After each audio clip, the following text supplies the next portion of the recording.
성경 봉독하겠습니다. 요한복음 5장 41절부터 47절까지의 말씀입니다. 요한복음 5장 41절부터 47절까지의 말씀을 읽을 때 하나님의 말씀을 들으시기 바랍니다.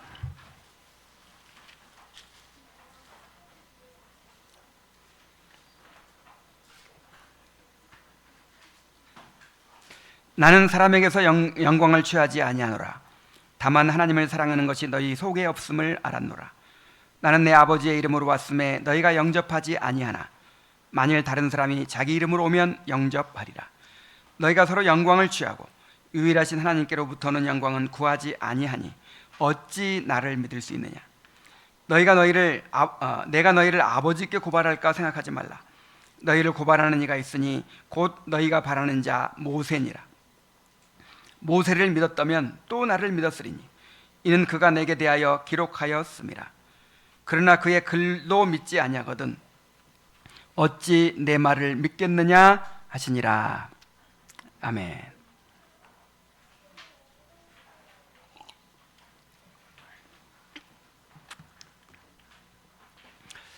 우리가 복음서를 대할 때 갖게 되는 한 가지 의문이 있습니다. 왜 유대인들이 메시아로 오신 예수님을 알아보지 못했을까요? 우리가 지난주에 살펴본 것처럼 하나님께서 예수님을 그렇게 알아보지 못하도록 모호하게 그렇게 보내지 않으셨어요. 하나님은 수천 년부터 그들에게 메시아를 보내주시겠다고 약속해 주시고 구약 성경을 통하여 온갖 규례와 제도를 통하여 끊임없이 증언해 주셨습니다. 그리고 그들이 메시아를 가장 대망하던 시기에 예수님을 보내주시면서 세례 요한을 먼저 보내어 증언하게 하시고 예수님의 말씀과 행하시는 표적들을 통하여 그분이 메시아이심을 분명하게 증언해 주셨습니다. 자, 그런데 왜 유대인들은 여기서 말하는 이제 유대인들은 그 유대의 종교 지도자들을 주로 가리키는 것입니다. 그런데 왜 유대인들은 예수님을 알아보지 못했을까요? 오늘 본문이 그 질문에 대한 답을 보여줍니다. 예수님은 자신에 대한 명백한 증언들을 말씀하신 후에 유대인들이 예수님을 믿지 않는 근본적인 이유를 지적하십니다. 이 말씀은 오늘 우리에게 주시는 말씀이기도 합니다. 오늘날에도 교회에 속하여 말씀과 성례와 온갖 거룩한 규례들을 누리면서도 이것들이 다 우리에게 예수님을 증언하는 것이잖아요. 이런 것들을 다 소유하고 누리면서도 정작 그것들이 증언하는 예수님을 보지 못하는 사람들이 있습니다. 이렇게 교회가 많고 믿노라 하는 사람들이 많이 있지만 예수님은 내가 올 때에 세상에서 믿음을 보겠느냐 하고 말씀하셨어요. 이 말씀을 통하여 우리 안에서 예수님을 보지 못하게 하는 장애물을 발견하게 되시기를 바랍니다. 그리고 그 장애물을 버리게 되는 은혜가 있기를 바랍니다. 자, 두 가지를 특별히 말씀하셨어요. 첫째로 예수님은 유대인들이 예수님을 믿지 않는 이유가 그들 안에 하나님을 사랑하는 것이 없기 때문이라고 말씀하십니다. 41절부터 43절까지 보면요, 나는 사람에게서 영광을 취하지 아니하노라. 다만 하나님을 사랑하는 것이 너희 속에 없음을 알았노라. 나는 내 아버지의 이름으로 왔음에 너희가 영접하지 아니하나 만일 다른 사람이 자기 이름으로 오면 영접하리라. 자, 왜 예수님을 알아보지 못했습니까? 하나님을 사랑함이 없었기 때문에, 하나님을 사랑하는 것이 그들 속에 없었기 때문에. 자, 이것을 다른 말로 하면 자기 사랑으로 가득했기 때문이라고 할 수 있어요. 자, 유대인들은 누가 보더라도 하나님을 가장 사랑하는 사람들처럼 보였습니다. 그들은 하나님을 예배하는 데 열심이었고 모든 율법과 규례를 지키고자 힘썼습니다. 안식일을 철저히 지키고 기도와 구제, 금식 등 모든 종교적 의무를 성실히 감당하고자 했습니다. 그래서 외형적으로만 본다면 그들은 누구보다도 하나님을 사랑하는 사람들처럼 보였습니다. 자, 그러나 사실 그들이 사랑한 것은 하나님이 아니었어요. 그들이 만들어낸 종교였습니다. 그들이 하나님의 택한 백성이요, 하나님이 주신 율법을 소유하고 있다는 사실에 큰 자부심을 가지고 있었습니다. 율법이 없는 이방인들을 개나 돼지처럼 여기고 율법의 규정들을 잘 알지 못하는 일반 백성들을 멸시했습니다. 그들은 율법에 자신들이 만들어낸 온갖 규정들을 덧붙여서 지키면서 그것을 자기 의로 삼고 자신들이야말로 하나님께 인정받고 복을 받을 자격이 있다고 생각을 했습니다. 자, 모든 것을 자기중심적으로 생각하는 거예요.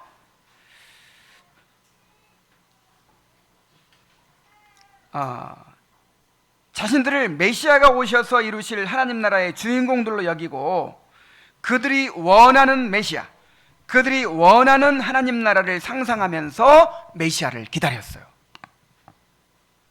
자, 이렇게 그들만의 생각이 강해지다 보니 그들의 신앙은 하나님의 뜻과 전혀 상관없는 종교가 되어버렸습니다. 그리하여 정작 그들이 그토록 기다리던 메시아가 오셨을 때에는 자기들의 생각과 너무 안 맞는 거예요. 그렇게 해서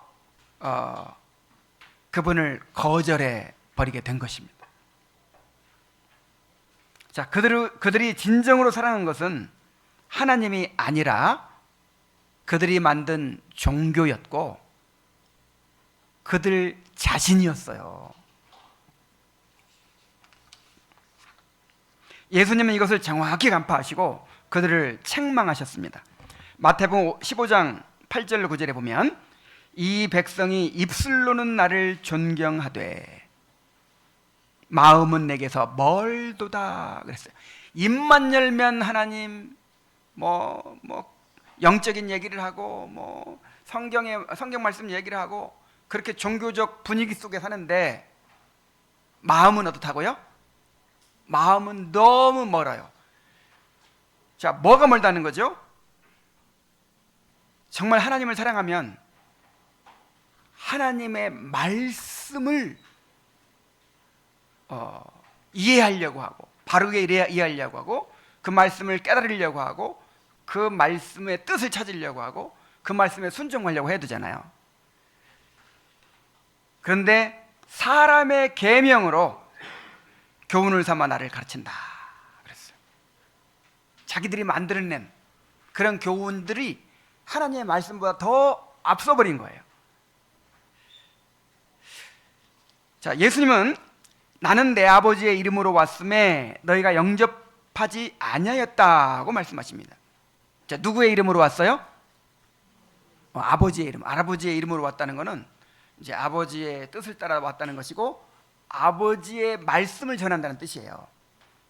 예수님 오셔서 아버지의 말씀 전하시고 아버지의 뜻을 행하셨죠. 그런데 그들이 예수님을 영접하지 않았어요. 자, 왜 영접하지 않았죠? 만일 예수님이 그들의 기대를 만족시켜 주셨다면 기꺼이 예수님을 영접했을 것입니다. 자, 그들이 생각하는 메시아의 모습, 그들이 생각하는 하나님 나라의 교훈, 자, 그들이 원하는 것을 이루어 주시는 분으로 이렇게 오셨으면 이분이야말로 메시아라고 받아들였을 거예요.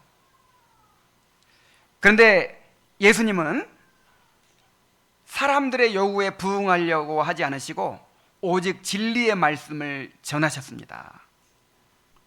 그래서 예수님께서 전하시는 말씀에서 잘못된 것을 찾을 수가 없었어요. 그러나 그 말씀을 받아들이지는 못했습니다. 왜냐하면 그 말씀을 받아들이려면 자기들이 붙들고 있는 것들을 다 내려놔야 되거든요. 그런데 자기들의 생각이 너무 강하다 보니까 그렇게 할 수가 없었어요. 예수님이 여기에 덧붙여 만일 다른 사람이 자기 이름으로 오면 너희가 응접하리라 하고 말씀하십니다. 여기서 다른 사람은 거짓 선지자들을 가리키거든요. 거짓 선지자들은 하나님의 이름으로 오는 게 아니라 누구의 이름으로 와요? 자기 이름으로 와요. 하나님의 교훈을 가르치는 것이 아니라 자기 교훈을 가르치죠. 근데 그 사람들은 또 영접해요. 참 이상하죠? 하나님의 이름으로 와가지고 하나님의 말씀을 전하는 예수님은 거절해요. 그런데 거짓 선지자들이 와가지고 자기 이름으로 와서 자기가 자기의 교훈을 전하니까 어떻게 해요? 그 사람은 또 받아들여요. 자, 왜 그렇게 합니까? 그 사람들은 자기들이 원하는 말을 해주거든요. 내가 듣고 싶은 것을 듣게 해주거든요.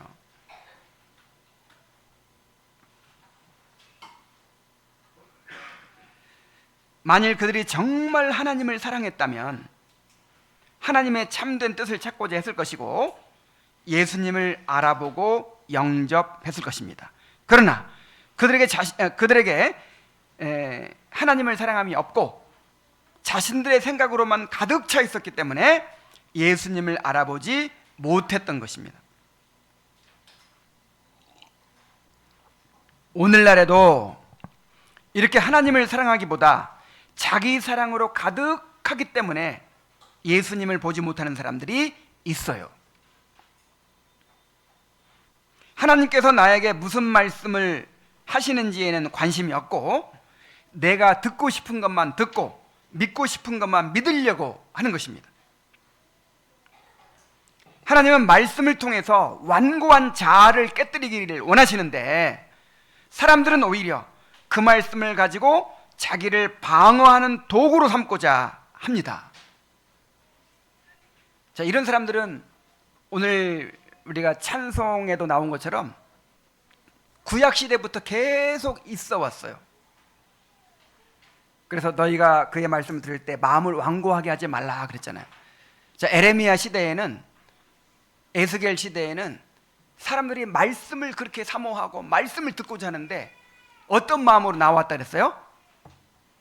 음악을 듣고자 함같이 말씀을 듣고자 했다 그랬어요. 그래서 선지자들을 노래를 잘하는 자로 여겼다 그랬어요. 그래서 그 말씀을 들으면서 위로받고 싶은 거예요. 그 말씀을 듣고 나서 내가 좀 격려를 받고 싶은 거예요. 내가 듣고 싶은 얘기를 듣고 싶은 거예요.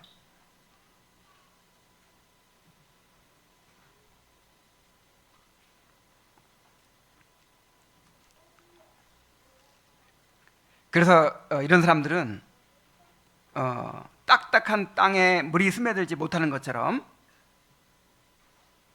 이렇게 완고한 마음을 가진 사람들에게는 이 말씀이 스며들 수가 없어요. 이런 사람들이 또 쉽게 오류에 빠지기도 하죠. 자기들이 듣고 싶어하는 말을 해주기 때문이죠. 그래서 로이드 존스는 거짓 선지자들에게 미혹된 사람들에 대해서 말하기를 그들이 단순히 속은 것이 아니라 그 자체가 하나님의 심판이라고 했습니다. 여러분, 이단에 빠지는 것은 누구 책임이죠? 내 책임이에요. 이단에 빠지는 것 자체가 죄입니다. 나는 속았는데요. 이 순진한 나를 속인 사람이 잘못이지. 전혀 그렇지 않아요. 이단에 빠진 것 자체가 죄예요. 근데 이것이 하나님의 심판이라고 했어요. 심판.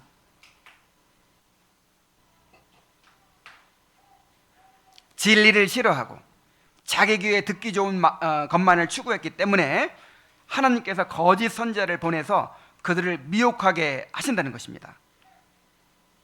그러므로 말씀을 바르게 깨닫기를 원하면 하나님 사랑하는 마음이 있어야 돼요. 바른 신학은요, 하나님 사랑하는 마음에서 비롯되는 거예요. 이 공부 많이 한다고 해서 이 진리를 깨닫는 게 아니에요.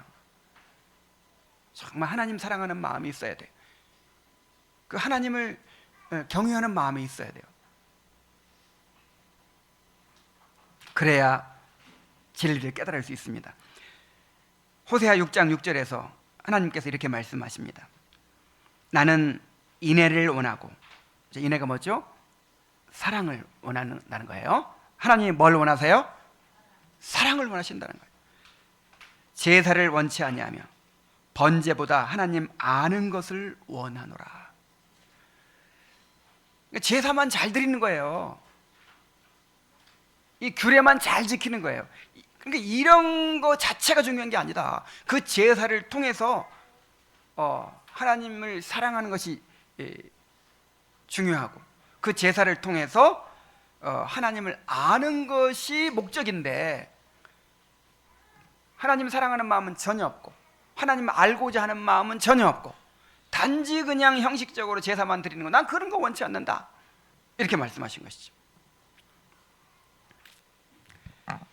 그래서 예수님께서 유대인들에게 너희 안에 하나님을 사랑하는 것이 없다 하신 것이 어떤 취지로 말씀하신 것인지를 잘 알아야 돼요. 자신을 내려놓고 하나님의 말씀에 귀를 기울이려고 하지 않는다는 뜻으로 말씀하신 거예요. 자, 너희 속에 하나님을 사랑하는 것이 없기 때문에 나를 믿지 못한다, 이렇게 말씀하신 것은 지금 그들이 자기 생각으로만 가득 차 있단 말이에요. 자기 생각으로만.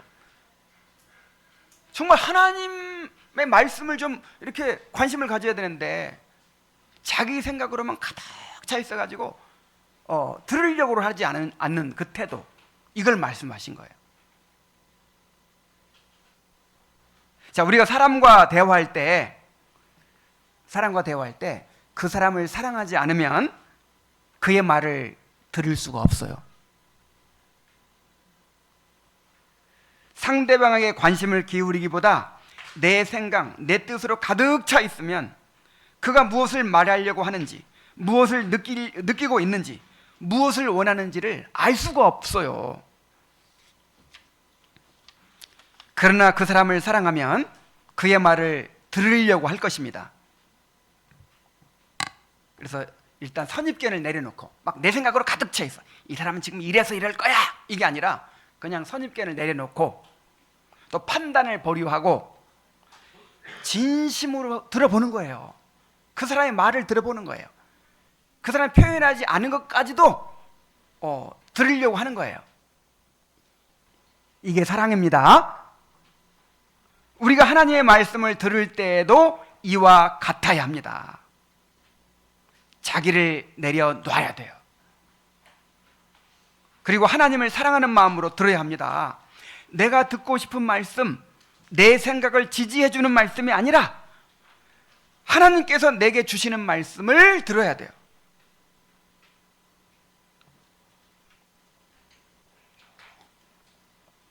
야, 오늘날 소위 포스트 모더니즘이라고 하는 이 사조에는 이제 어떤 태도가 있냐면, 어떤 기준이 없잖아요. 예를 들어서 어떤 책을 보더라도 이 저자가 전달을 하려고 하는 메시지가 중요한 게 아니라, 자, 원래는 이게 중요하죠. 저자가 어떤 책을 쓸 때는 그 책을 통해서 전달을 하려고 하는 메시지가 있는 거죠. 근데 이제 오늘날에는 이 포스트 모더니즘 시대에는 이제는 이게 중요한 게 아니에요. 해석은 각자에게 달려있다. 누구에게 달려있다? 각자에게. 자, 이런 말 많이 듣죠, 요즘에. 해석은 다 각자에게 달려있다. 내가 느끼는 대로, 내가 해석하는 대로, 그게 옳은 것이고 그게 중요한 것이다, 이렇게 말하잖아요. 그래서 하나님의 말씀을 대할 때도 그런 태도로 대합니다. 자, 오늘 이렇게 주보에 지금 설교문이 다 올라가 있어요. 이 가운데서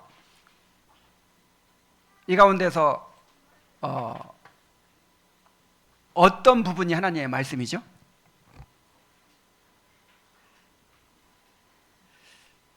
오늘 많은 사람들이 이렇게 생각해요. 오늘 말씀이 전해지는 중에서 내 마음에 와닿는 거, 이게 하나님의 말씀이다. 자, 이런 말을 많이 하죠. 맞아요, 틀려요? 누구 중심이에요, 지금 이게? 나 중심이야.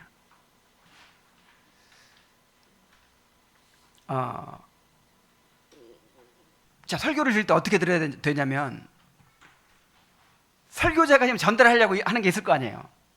하나님께서 설교자를 통해서 전달하려고 오늘 내용, 그게 다 하나님의 말씀인 거예요. 근데 오늘 말씀을 들으면서 내 마음에 와닿는 거, 이게 하나님의 말씀이라는 거야. 오늘은 와닿는 게 하나도 없었어. 오늘은 하나님 나에게 말씀해 주시지 않았어. 이게 맞아요? 하나님께서 나에게 말씀을 해 주셨는데 내가 듣지 않은 거예요. 내가 내 마음에 와닿지 않는다고, 내 마음에 들지 않는다고, 내가 마음을 완고하게 하고 듣지 않는 것이지, 하나님이 나에게 말씀해 주시지 않는 게 아니라 이 말이에요.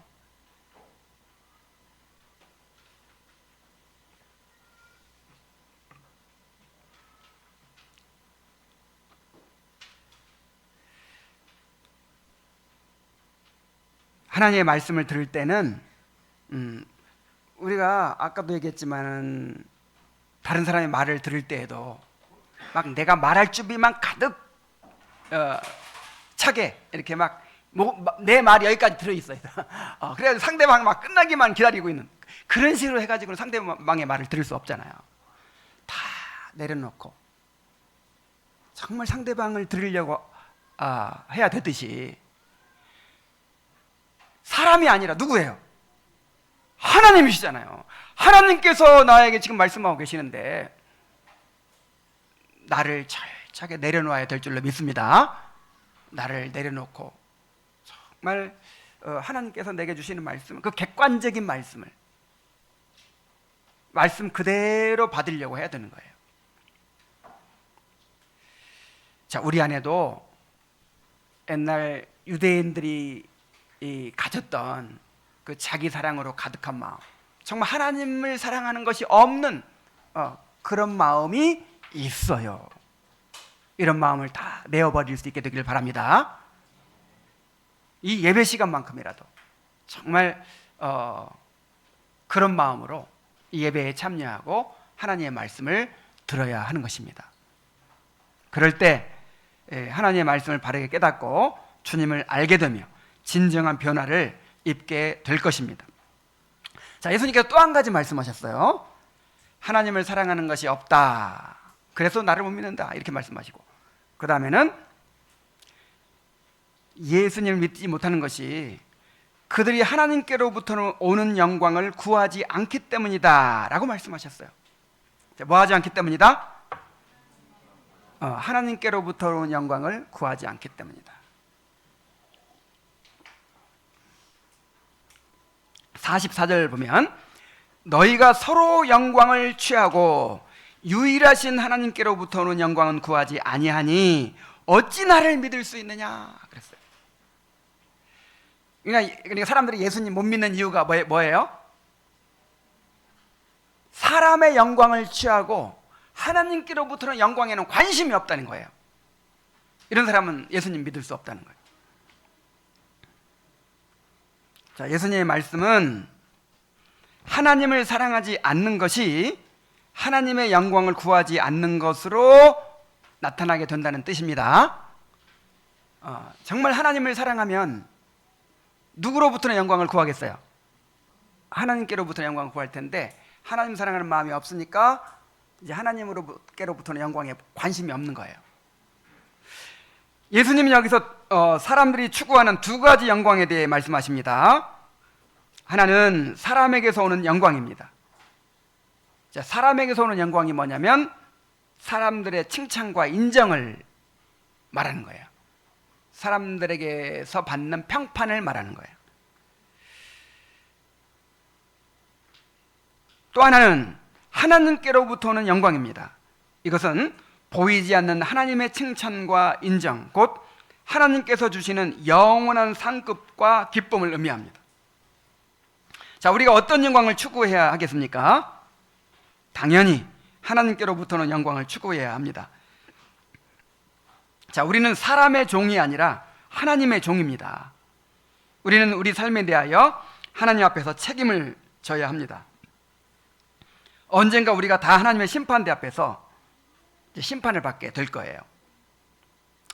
사람의 평가는 우리에게 중요하지 않습니다. 사람은 우리를 온전히 알지도 못하죠. 어떻게 우리를 온전히 알겠어요? 그 판단도 불완전합니다. 그러나 하나님은 우리의 중심을 아시고 완전하고 공의롭게 판단하십니다. 사람의 판단은 일시적이지만 하나님의 판단은 영원합니다. 그러므로 우리가 사람에게서 오는 영광을 구하지 말고 오직 하나님께로부터 오는 영광을 구하며 살아가야 되는 것입니다. 자, 그런데 이 유대인들의 문제가 뭐였어요? 사람들의 칭찬과 인정을 하나님께로부터 오는 영광보다 더 중요하게 여긴 거예요. 자신이 사람들에게 어떻게 보일지를 가장 큰 관심사로 삼았고 대중으로부터 칭찬받고 존경받는 것을 성공의 기준으로 삼았습니다. 그래서 예수님은 제자들에게 이러한 유대인들의 외식을 본받지 말라고 당부하셨어요. 마태복음 6장 1절부터 보면요, 사람에게 보이려고 그들 앞에서 너희 의를 행하지 않도록 주의하라. 그리하지 아니하면 하늘에 계신 너희 아버지께 상을 받지 못하느니라. 그러므로 구제할 때에 외식하는 자가 사람에게서 영광을 받으려고 회당과 거리에 사는 것 같이 너희 앞에 나팔을 불지 말라. 진실로 너희에게 이르노니 그들은 자기 상을 이미 받았느니라. 또 너희는 기도할 때에 외식하는 자와 같이 하지 말라. 그들은 사람에게 보이려고 회당과 큰 거리 어귀에 서서 기도하기를 좋아하느니라. 내가 진실로 너희에게 이르노니 그들은 자기 상을 이미 받았느니라. 금식할 때에 너희는 외식하는 자들과 같이 슬픈 기색을 보이지 말라. 그들은 금식하는 것을 사람에게 보이려고 얼굴을 흉하게 하느니라. 내가 진실로 너희에게 이르노니 그들은 자기 상을 이미 받았느니라. 자, 유대인들은 기도와 구제와 금식 같은 경건의 행위에서조차 사람에게 보이는데 신경을 썼어요. 그들은 하나님의 영광보다 사람의 영광에 관심을 더 기울였습니다. 자, 예수님께서 그들을 향하여 그들은 자기 상을 이미 받았느니라고 말씀하십니다. 이게 무슨 말이에요?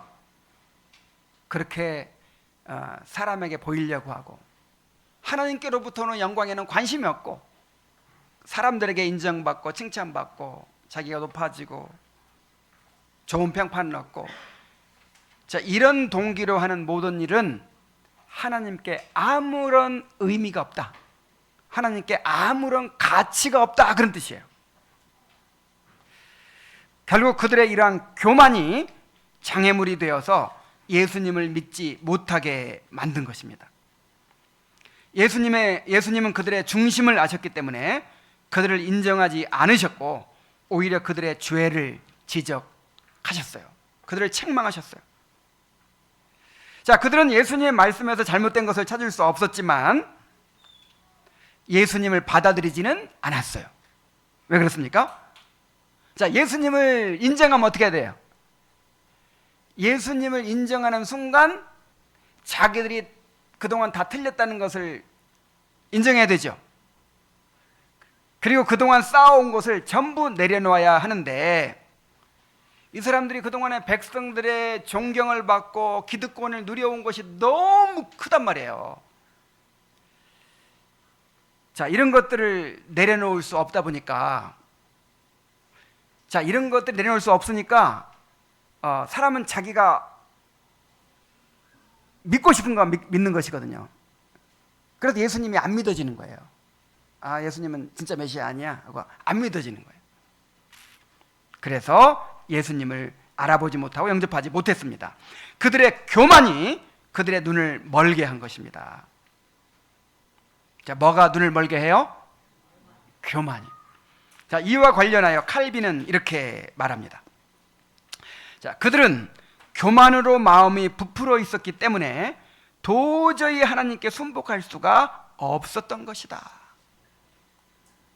이 규절은 세상의 영광에 대한 허영으로 마음이 들떠 있는 사람들에게 믿음의 문이 닫혀 있음을 가르쳐주는 놀라운 구절이다. 사람은 그의 생애에서 제일 중요한 것이 하나님의 인정을 받는 일이라고 확신할 때에만 하늘로부터 온 가르침에 순종할 각오를 가지게 되는 것이다. 그러나 위선자들이 하나님의 존존에서 스스로를 높이는 편벽된 확신은 세상적인 야망보다도 더 큰 장애가 된다. 그랬어요.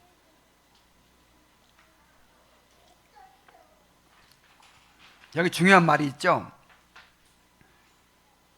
사람은 그의 생애에서 제일 중요한 것이 하나님의 인정을 받는 일이라고 확신할 때에만 예수님을 믿을 수 있다는 거예요.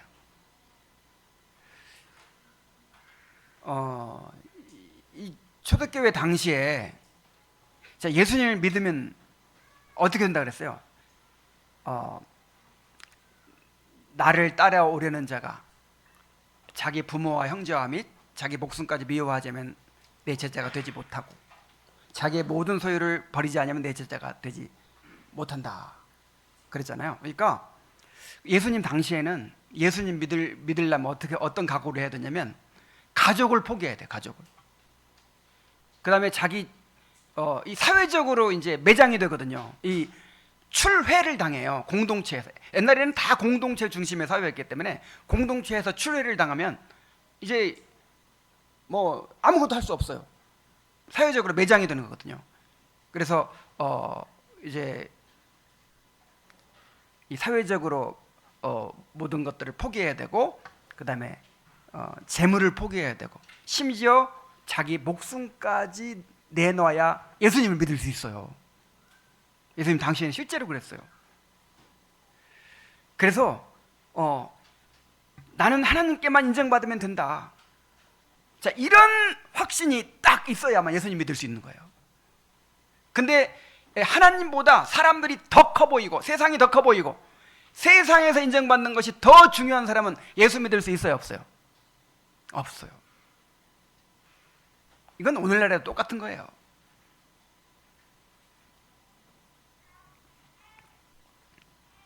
오늘날에도 많은 사람들이 하나님께로부터 오는 영광을 구하지 않기 때문에 예수님을 보지 못합니다.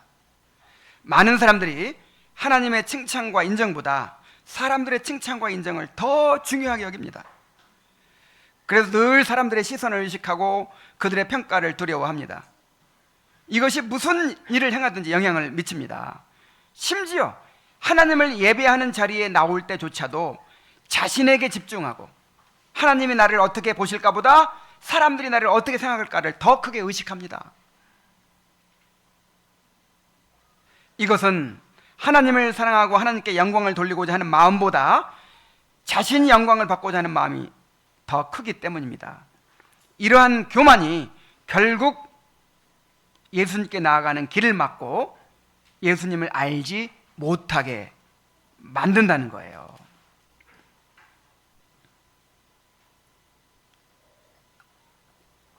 우리는 오직 하나님께로부터 오는 영광을 구하는 사람들이 되어야 합니다. 특별히 이 예배 시간이야말로 우리가 자신을 잊어버리고 하나님만 바라볼 수 있는 기회예요. 예배 시간조차도 그냥 내가 너무 강해져 있는 거야. 자기 사랑으로 강해져 있고 그냥 나에게 집중하고 있고, 예배 시간조차도 그러면 도대체 어떻게 삶 속에서 나를 내려놓고 하나님 중심의 삶을 살겠어요? 우리 예배는 우리 자신을 내려놓고 정말 하나님만 바라보는 것을 연습하는 시간이에요. 그래서 예배 잘 드려야 돼요. 예배를.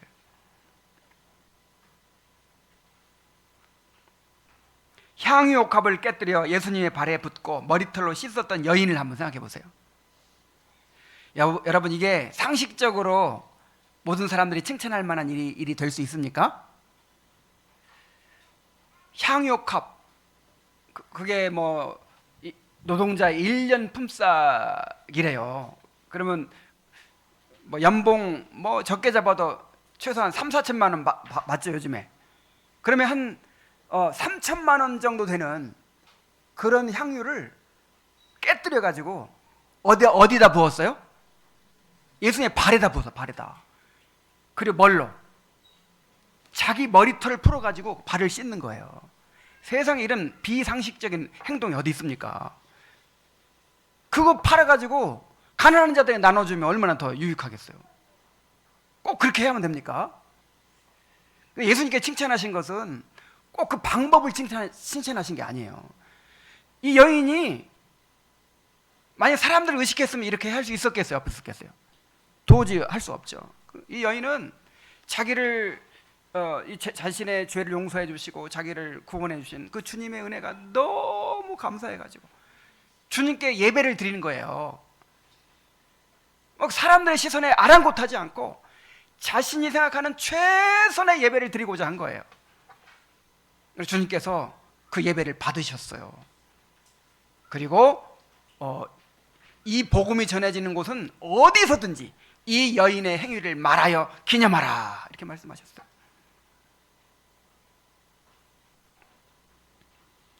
예수님을 보기 위해 뽕나무 위로 올라간 삭개오를 한번 생각해 보십시오.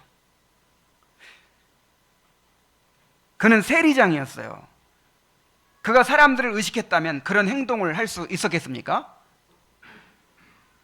그러나 예수님을 보고자 하는 간절함 때문에 사람들의 시선에 아랑곳하지 않고 어린아이처럼 뽕나무 위로 올라갔습니다. 예수님 그의 갈망을 아시고 사람들의 비난에도 불구하고 그의 집에 들어가셔서 유하셨어요. 그의 예배를 받으신 거죠. 진정한 예배는 하나님께 대한 우리의 갈망을 고백하는 거예요. 우리도 하나님을 예배할 때 이 여인처럼 삭개오처럼 오직 하나님만을 의식하면서 예배를 드려야 합니다. 중요한 것은 단지 사람의 시선을 의식하지 않고 사람의 칭찬과 인정을 구하지 않는 것이 목적이 아니에요. 나는 사람들의 칭찬과 인정을 받을 욕심이 없어. 나는 사람들의 시선을 의식하지 않아. 지금 예수님이 이야기하려고 하는 게 아니죠. 예수님의 지금 말씀의 취지가 뭐예요? 하나님께로부터는 영광을 추구하라 하는 것이죠. 지금 여러분, 하나님이 나에게 중요한 분이 아니기 때문에 하나님께로부터 오는 칭찬과 인정이, 상급이 안 중요한 거예요.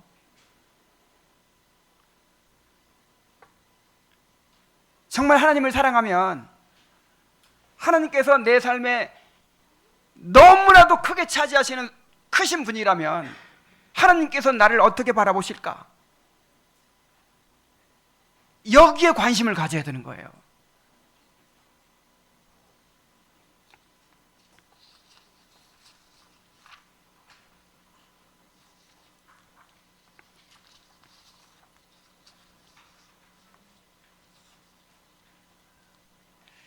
우리의 신앙은요, 하나님을 사랑하는 것이고 하나님을 너무너무 사랑하기 때문에 하나님께로부터는 영광을 갈망하는 것입니다. 하나님께 인정을 받는 것, 하나님께 사랑을 받는 것, 또 하나님의 기쁨을 얻는 것, 하나님의 상급을 누리는 것, 그의 영광에 참여하는 것, 그 하나님의 영광을 갈망하는 것이 우리 신앙의 본질이에요. 이걸 잃어버리면 이 자기중심적인 삶이 되는 것이죠.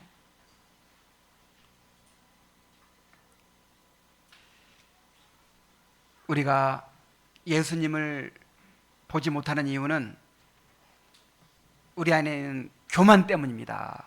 이 자기에게 집중하면서 하나님께로부터는 영광을 구하지 않는 이러한 태도, 이것이 말씀을 깨닫지 못하게 하는 것이고 우리 주님을 보지 못하게 하는 것이라는 사실을 기억하시기 바랍니다. 자, 이렇게 두 가지를 지적하신 다음에 예수님은 이로 인해서 그들이 떠받들고 있는 모세가 그들을 고소할 것이다 라고 말씀하십니다. 45절부터 47절에 내가 너희를 아버지께 고발할까 생각하지 말라. 너희를 고발하는 이가 있으니 곧 너희가 바라는 자 모세니라. 모세를 믿었더라면 또 나를 믿었으리니 이는 그가 내게 대하여 기록하였음이라. 그러나 그의 글도 믿지 아니하거든 어찌 내 말을 믿느냐 하시니라. 자, 유대인들에 있어서 모세는 절대적인 존재였습니다. 그들에게 모세는 가장 위대한 하나님의 사람이었어요. 그들은 자신들이 모세의 가르침을 따르고 있다는 사실에 큰 자부심을 가졌고 자신들이야말로 모세의 제자로서 가장 지혜로운 사람들이라고 생각을 했습니다. 예수님과 논쟁하던 그 순간에도 그들은 속으로 이렇게 생각했을 거예요. 우리는 모세에게 가르침을 받는 사람들이야. 예수가 설령 하나님이 보내신 사람이라고 하더라도 모세보다 더 위대할 수는 없어. 혹시 예수님을 이제 거절했더라도 우리가 누구를 붙들고 있기 때문에 모세를 붙들고 있기 때문에 모세보다 위대한 사람이 없으니까 우리는 괜찮다 이런 생각을 했을 거예요. 요한복음 9장에서 유대인들이 고침받은 소경에게 이렇게 말하는 내용이 나옵니다. 요한복음 9장 28절에 보면 너는 그의 제자이나 우리는 모세의 제자라 이렇게 말하고, 이 말은 그들이 모세를 얼마나 중요하게 여기는지를 보여줍니다. 자, 그런데 예수님이 그들에게 충격적인 말씀을 하십니다. 너희들이 그토록 모세를 떠받들고 있지만 모세는 너희 편이 되지 않을 것이다. 오히려 너희를 하나님 앞에서 고소할 것이다 이렇게 말하는 거예요.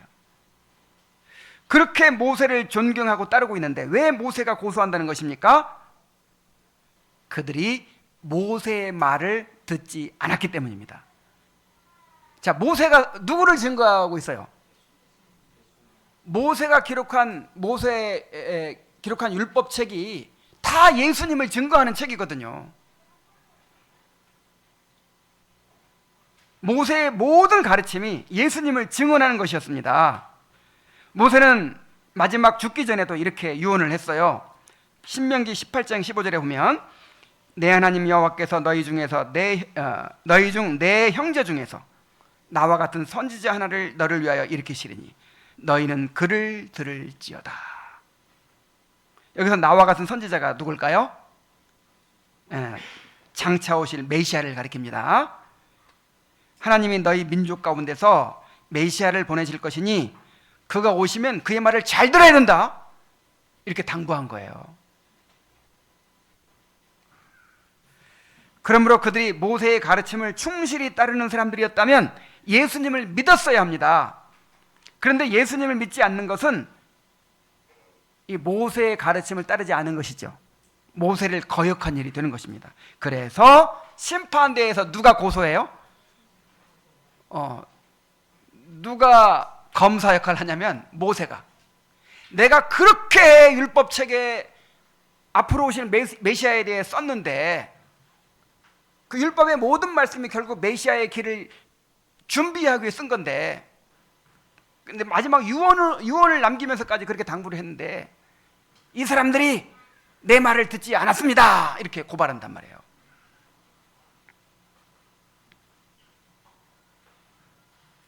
이 말씀은 우리의 가진 특권에 책임이 따른다는 사실을 보여줍니다. 특권에는 뭐가 따라요? 책임이 따라요. 자, 하나님께서 우리에게 참으로 많은 신앙적 특권을 주셨습니다. 그러니까 유대인들이 세계 만민 가운데서 엄청난 특권을 받았죠. 근데 유대인들보다 더 많이 받은 사람들이 누구예요? 자, 오늘날 유대인들보다 더 많이 받은 사람 누구예요? 우리들이에요. 우리들만큼 많은 특권을 받은 사람들이 없어요. 우리에게 좋은 교회를 주시고 바른 말씀을 주시고 경건한 가정을 주시고 믿음의 동역자들을 주셨습니다. 특별히 우리에게 개혁신앙이라고 하는 소중한 유산을 허락해 주셨어요. 우리는 개혁자들의 인도를 따라서 성경의 바른 교리를 알게 되었고, 바른 예배를 알게 되었고, 바른 교회 질서를 알게 되었습니다. 모든 삶의 문제에 대한 해답을 찾게 되었고, 더 이상 방황하지 않고 바른 길을 걸어갈 수 있게 되었습니다. 이것이 얼마나 놀라운 특권인지를 한번 생각해 보세요. 저는요, 그냥 우리끼리 있을 때는 별로 이렇게 못 느끼는데, 이제 이런 모임 같은 거, 이렇게 뭐 노회에 간다든지 시찰회에 간다든지, 지난주에도 이제 노회 준비 모임을 갔다 왔는데, 가가지고 이렇게 다른 분들하고 교제하고 또 그 교회 사정을 듣고 요즘 어떻게 사역하고 있는지 듣고 있으면 아유, 막 숨이 막혀와요. 그리고 내게 주어진 것이 얼마나 놀라운지, 놀라운 은혜인지, 놀라운 특권인지를 깨닫게 됩니다. 여러분 그렇지 않습니까? 자, 그런데 이러한 특권들을 가졌다는 것 자체가 우리의 신앙을 담보해 주지 않는다는 거예요. 우리가 개혁신앙을 가졌다는 것 자체로는 바른 신자로 인정받을 수 있는 것이 아닙니다. 개혁신앙을 가졌기 때문에 하나님을 더 사랑하는 사람들이 되어야 돼요. 개혁신앙을 가졌기 때문에 하나님께로부터 오는 영광을 더 간절히 추구하는 사람들이 되어야 하는 것입니다. 그리하여 예수님을 더 깊이 알게 되어야 합니다. 더 하나님을 즐거워하고, 더 겸손해지고, 더 선을 행하게 되고, 더 복음을 전하고, 더 기도에 힘쓰고, 더 주님의 몸된 교회를 세우는 사람들이 되어야 하는 거예요. 자, 그런데 개혁신앙을 가진 것 때문에 오히려 교만해지는 수가 있어요. 개혁신앙을 가졌다는 이유로 오히려 교회의 권위와 질서를 더 무시하는 사람들이 있어요. 개혁신앙을 가졌다고 경건의 훈련에 힘쓰지 않아요. 오히려 그냥 다른 복음주의 교회들이 행하는 잘못된 그런 일들을 비판만 하죠. 아, 이런 건 틀렸어, 저런 건 저렇게 틀렸어. 그러면서 막상 바른 것을 행하지 않는 거예요. 그래서 더 기도하지 않고, 더 헌신하지 않고, 그래서 개혁신앙을 일종의 그냥 내 마음대로 살아도 되는 면허증으로 생각하는 사람들이 있어요.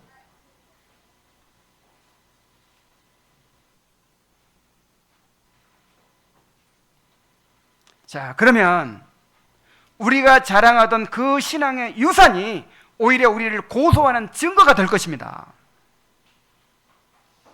우리가 자주 인용하던 개혁자들의 말이, 우리가 자부심으로 삼던 교리와 전통이 예수님을 따르지 않는 우리의 삶을 고발하는 심판의 도구가 될 수 있다는 것입니다.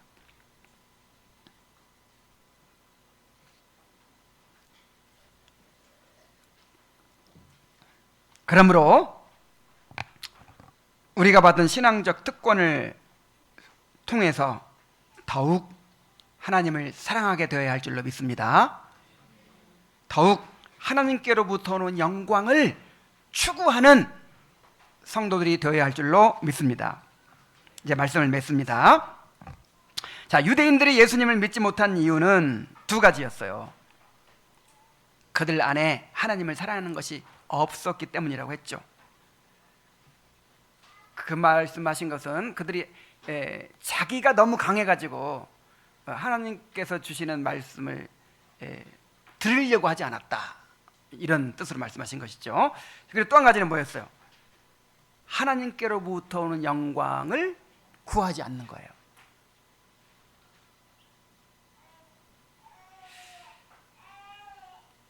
이것은 결국 자기 사랑과 교만 때문이라는 거예요. 자기 사랑과 교만. 이 말씀은 단지 그들의 문제가 아니라, 그들만의 문제가 아니라 오늘 우리에게도 해당됩니다. 우리가 예배와 말씀, 성례와 거룩한 규례들을 누리면서도 예수님을 더 깊이 알지 못하는 이유는 하나님을 진심으로 사랑하려고 하지 않고 하나님께로부터는 영광을 구하려고 하지 않기 때문이에요. 이제 우리 안에 깊이 자리 잡고 있는 자기 사랑과 교만을 내버리고 하나님을 더욱 사랑하고 오직 하나님께로부터 오는 영광을 구하는 사람이 되도록 은혜를 구하게 되시기를 바랍니다. 기도하겠습니다. 하나님 아버지, 오늘날 우리가 말씀과 성례와 거룩한 규례들을 비롯해서 하나님께서 우리에게 예수님을 증언해 주시는 수많은 은혜들을 누리고 있으면서도 그렇게 주님을 깊이 알지 못하고 신앙의 성장이 더디고 변화가 더딘 이유를 말씀해 주시니 감사드립니다. 우리는 죄성으로 말미암아 하나님을 사랑하기보다 우리 자신에 집중하는 이 자기 사랑이라는 장애물이 있습니다. 참으로 우리 자신에 집중하고 세상 사람들의 평판과 세상에서의 위치를 더 중요하게 여기면서 정말 보이지 않는 하나님께로부터 오는 그 영광에 무관심하는 그런 마음이 우리 안에 있습니다. 그래서 정말 하나님께서 우리에게 주시고자 하는 말씀에는 귀를 닫고 우리가 듣고 싶은 것만 들으려고 하고 믿고 싶은 것만 믿으려고 하는 그런 죄악된 마음이 있습니다. 이것이 우리의 눈을 멀게 하고 귀를 멀게 하고 있습니다. 아버지 하나님, 유대인들의 이 과오를 재현하지 않게 하여 주옵소서. 하나님 앞에서 겸손해지게 하여 주옵소서. 자기 사랑과 교만을 내버리고 하나님의 말씀에 겸손히 귀 기울일지 아는 우리들이 될 수 있도록 인도하여 주옵소서.